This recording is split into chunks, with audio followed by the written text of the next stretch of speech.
sou a favor, porque isso aí é uma diversão pro povo, né? O povo às vezes não tem pra onde ir, aí vai assistir a vaquejada, entendeu? Numa boa, entendeu?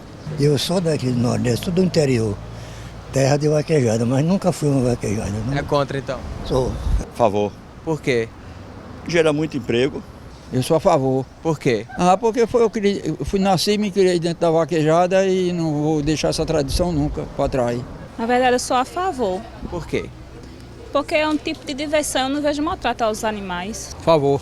Por quê? Porque deixar muita pessoa parar sem trabalhar. Sou a favor por causa da cultura do Nordeste. Agora, apesar que os animais se machucam, né? Mas é o costume daqui. De volta com a discussão, hoje falando sobre a vaquejada. No bloco anterior a gente contextualizou o que é a vaquejada, quais são as regras e também conseguimos entender a parte do processo, da justiça, toda essa polêmica que está acontecendo. Agora a gente vai escutar os argumentos de cada um. Então eu vou começar com o Walter, para ele falar sobre a questão que se tratou no bloco anterior, que era a questão dos maus tratos aos animais e que o esporte estaria relacionado também à dor, né, do animal, conforme uma veterinária que a Paula citou no começo do bloco. E quais são os seus argumentos com relação a isso? Na verdade, nós tivemos uma surpresa com relação à decisão do STF. Né? Na verdade, se discutia a inconstitucionalidade de uma lei e o ministro Marcos Aurélio, ele adentrou no seu voto e entendeu que a vaquejada causava maus tratos e pugnou aquela Corte de Justiça pela proibição da vaquejada.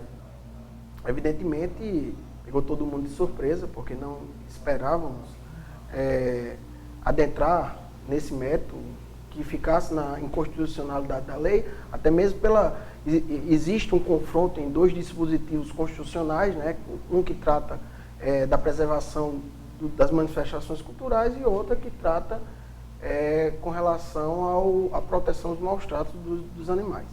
Então, criou toda essa celeuma em âmbito nacional. Né? Evidentemente, como os ambientalistas estão esperando a publicação do voto, nós não sabemos até que ponto ele vai se estender essa decisão. Com certeza, o setor jurídico das entidades que estão à frente dessa discussão vai tomar as providências cabíveis. Cabe recurso, né? Cabe recurso, até transitar em julgado, eu creio que cabe recurso.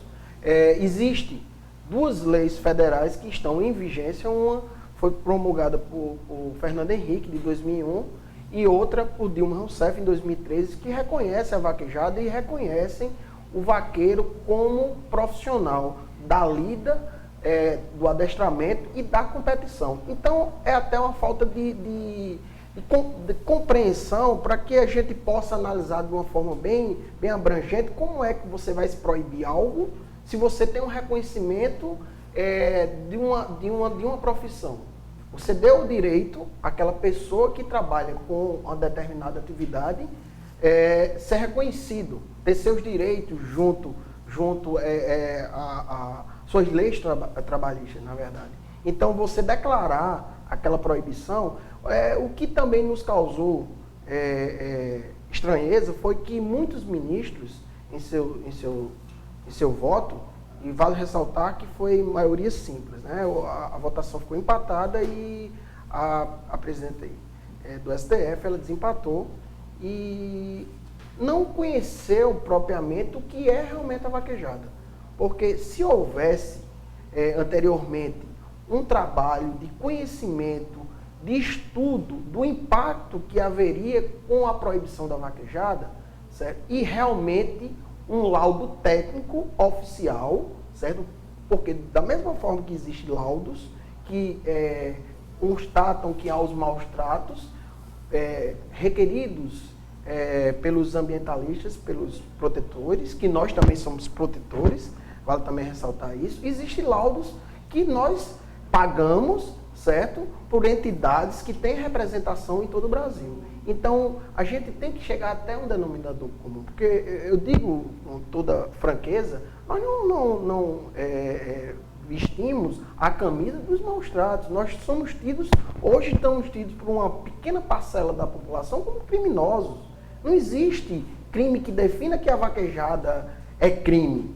Existe, em tese, uma proibição que não foi, repito, publicada. Nós não sabemos qual o efeito dessa publicação. Pode sim, ela tem um efeito erga omnes, que é um efeito que é para todo o Brasil, certo? Mas a gente não pode se precipitar ao ponto de estar sendo ingressadas ações se baseando na decisão que foi tomada quinta-feira. Então, como há uma preocupação dos ambientalistas, há uma preocupação nossa também. Foi desenvolvido técnicas realmente para que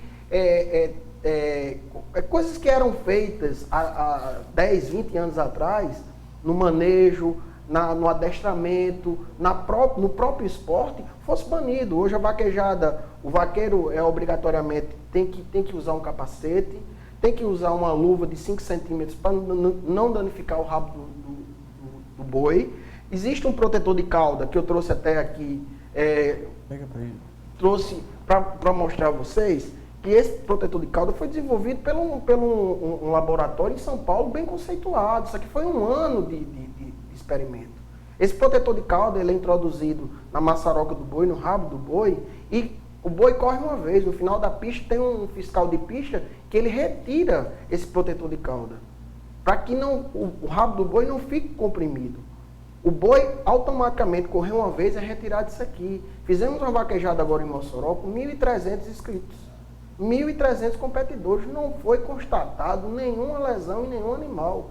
Isso não sou eu que estou dizendo, nenhum realizador da vaquejada de Mossoró, não. Quem disse isso foi o Ministério Público. Porque o Ministério Público, houve uma intervenção do Ministério Público, o Ministério Público autorizou, mediante algumas obrigações que o proprietário do parque tinha que ser colocado em prática.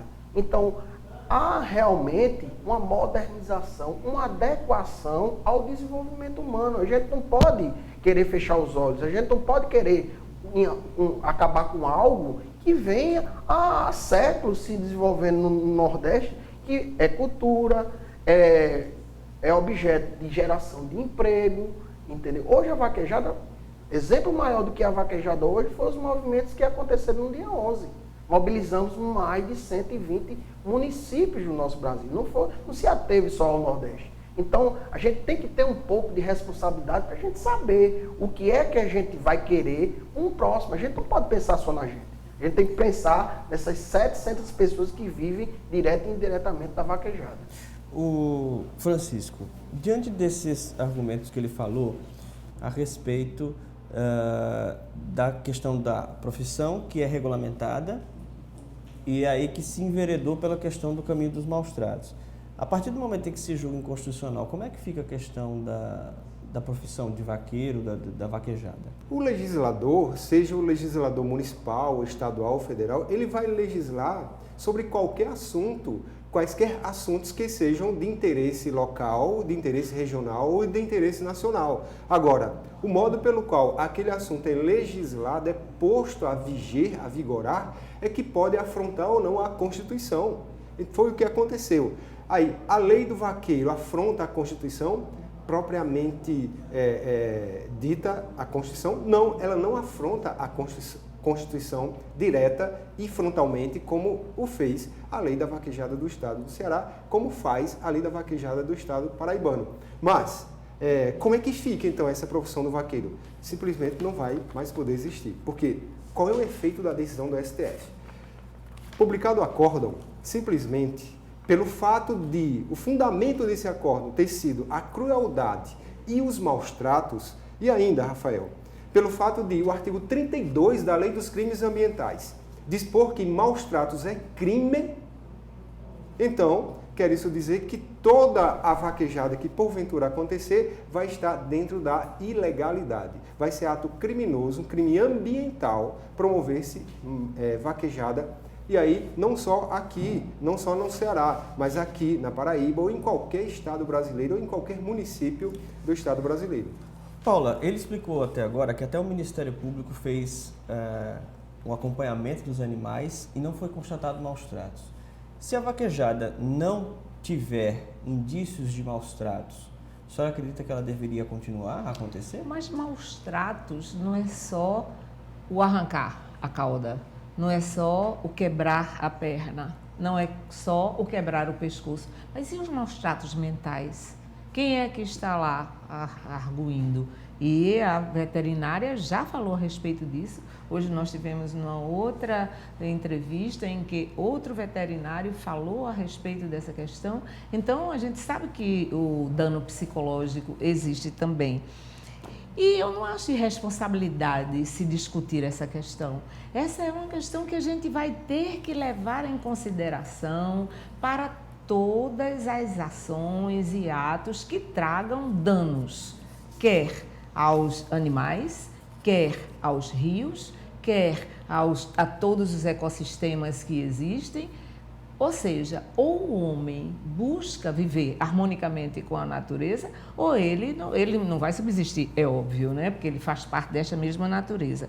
Veja bem, o artigo 32, explicitamente ele diz: praticar ato de abuso, maus tratos, ferir ou mutilar animais silvestres, domésticos ou domesticados, nativos ou exóticos. É claríssima. É mutilar, a mutilação, só uma simples mutilação, também será causa desta lei. Mas e por isso mesmo, nós da APAN entramos com a ADIM também sobre a questão da lei do Doda de Tião, do deputado Doda de Tião, e o parecer já está sobrestado, esperando a decisão do Supremo Tribunal. Então, não tem mais o que discutir sobre isso e não tem como negar que mesmo esta proteção que é colocada, e mesmo ela, você vê que ela precisa ser retirada várias vezes para que o animal não se sinta incomodado, ou seja, qualquer coisa que tire o animal do seu natural, do seu habitat, do seu ciclo biológico, com certeza que é agressão. Ok, a gente vai ter que dar mais um intervalo. Daqui a pouco eu tenho alguns argumentos, tanto a favor e contra, e aí eu vou colocar esses argumentos e a gente vai poder debater isso juntos. As pessoas já estão me pedindo um abaixo-assinado, Walter. Ou seja, existe muita gente já querendo opinar contra, já me abordaram na rua. E também existe, eu já pesquisei também, que existe abaixo-assinado a favor, tem dos dois lados. Essa discussão vai longe. Fique com a gente, aqui tem discussão.